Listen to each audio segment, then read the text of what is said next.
फिर इसी बीच में एक टेलर मिला था।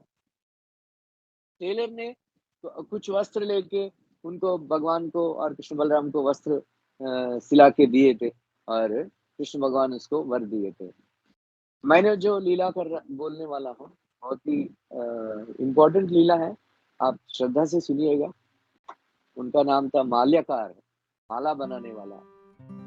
आप वो माला बनाने वाले का शॉप मेन स्ट्रीट में नहीं था।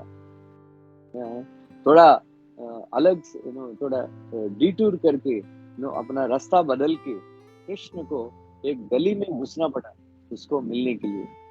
आचार्यगण कमेंट्री अपना टीका में लिखते हैं कि आप कृष्ण भगवान के पास मत जाओ, आप ऐसा सेवा करो, ऐसा काम करो, कृष्ण भगवान आपके पास आएंगे।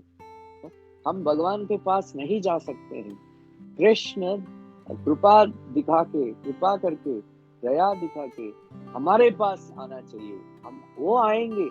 वैसा जैसा कि भगवान रामचंद्र सर्वंग मुनि के पास गए थे, भगवान रामचंद्र अगस्त्य मुनि के पास गए थे, भगवान रामचंद्र सबरी के पास गए थे, भगवान सबके पास भगवान रामचंद्र गए थे। इसलिए नहीं कि सब फिर दंडकारण्य ऋषियों के पास भगवान रामचंद्र गए थे उनको कृपा करने के लिए, उनके ऊपर कृपा दिखाने के लिए।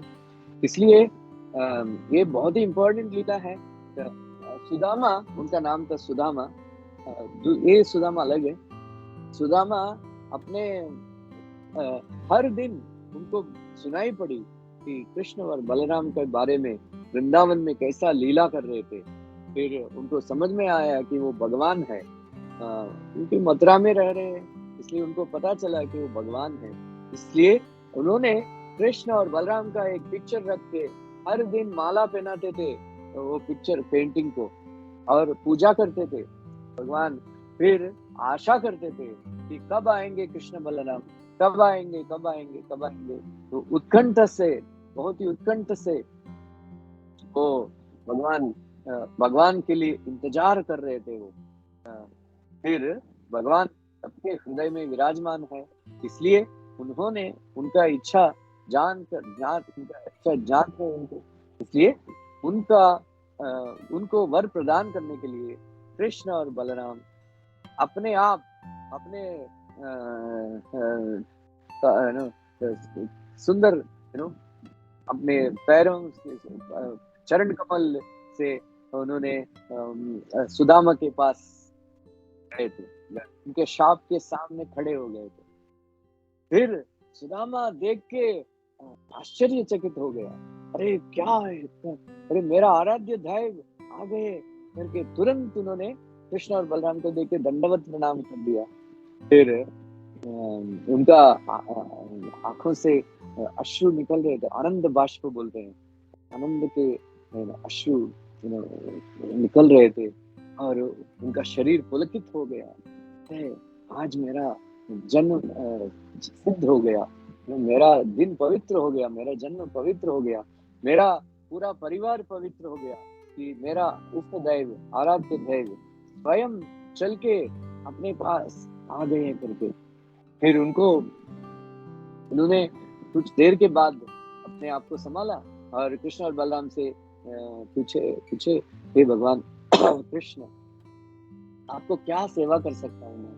फिर कृष्ण बोला, अरे आप क्या कर सकते, क्या हर दिन जो सेवा करते हो आज वही सेवा करो, वो माला अर्पण करो। फिर तुरंत उन्होंने कृष्ण और बलराम के लिए बहुत ही सुंदर माला अर्पण किए थे और अपने हाथों से कृष्ण और बलराम को पहनाए थे। आप याद रखना, हम 1996 से मैं डीटी वर्शिप करता हूँ, करते आ रहा हूँ, अभी भी कर रहा हूँ, हर दिन मैं करता हूँ डीटी वर्शिप। उस समय मैं भक्तिवेदांत इंस्टीट्यूट में सेवा करता था। सिद्धार्थ महाराज हमको रिक्वेस्ट किए थे कि पुजारी का शॉर्टेज है, आप आओ और सेवा करो। लेकिन उस समय क्योंकि पूरा दिन सेवा रहता था, इसलिए जब करने का टाइम पे हमको श्रृंगार करने के लिए जाना पड़ता था। इसलिए मैंने छोड़ दिया था बीच में, कुछ दिन करके छोड़ दिया था, क्योंकि जप करने का तो तकलीफ हो रहा था।